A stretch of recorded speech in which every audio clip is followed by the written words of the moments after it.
Kim, it is very good to see you. I love today's topic, helping your favorite charity while reducing your taxes. The end of the year is creeping up fast, and I know you're always thinking about ways to help your clients lessen their tax burden. You mentioned a really good option for people who want to make large gifts to charity and also have large retirement accounts. What is it?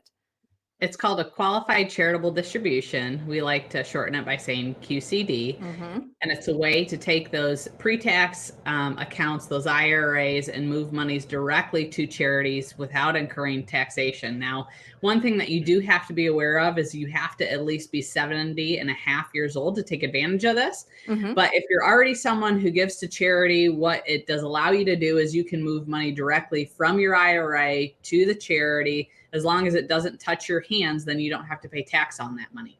Okay. So the way that I've heard it explained, IRA funds are generally the best assets for QCD since they're loaded with taxes, which is also relevant when considering which assets to leave our beneficiaries. Yes, especially a lot of people out there think that at some point taxes are going to increase. And Hmm. so if you think about what assets are going to pass on after you're gone, when they inherit those IRAs, it's going to be taxable at whatever the rates are at that point in time. So if you do this QCD strategy and you're moving this money from taxable directly to the charity, what that's going to do is reduce down that asset and then obviously less money be inherited to your beneficiaries at the end of the day. And perhaps those other more tax favorable accounts are going to be the ones that they receive. Okay, definitely an important consideration. So explain how using funds from my IRA for a QCD is better than a tax deduction.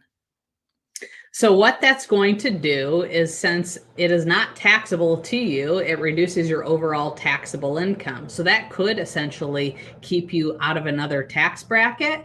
And a lot of times our taxable income is tied into different ways that different things are taxable. For Hmm. example, your overall taxable income even determines, how much you pay for Part B for Medicare. So there's a lot of these different things that can tie into, which could overall reduce down your tax bills and other things that you're paying. Interesting. Okay, that makes sense. So something that I just want to underscore, you did touch on this before, but this donation through a QCD can also satisfy your RMDs. How does that work? Yes. So once we hit age 72 now, even if you don't need your funds, the IRS mandates that you take out a certain amount out of your IRAs, and they don't care what you do with it. They just want to make sure that they're getting the taxation from it. Right. Well, this is a way to forego that. So if you're already someone that gives to charity, again, what it will allow you to do is take that money out, qualify that RMD, and instead of having it come to you and being taxable, it goes to the charity, which is non-taxable. That's great. So that really is a win-win, not only for the charity, but for you as well. Yeah, absolutely. Any way you can pay less to Uncle Sam, I think everyone's on board for that. Right? It is not your patriotic duty to pay more in taxes than you have to. I love that. That's So, right. Kim, I understand the concept, but this does feel a little bit like advanced math. If somebody has questions about determining whether a QCD is right for them, what's the best way to reach you? They can go to our website. It's got all our contact information out there, www.young-wm.com, and they'll find our emails, our phone numbers, all the different ways they can contact us. All right. Kim, thank you. Thank you.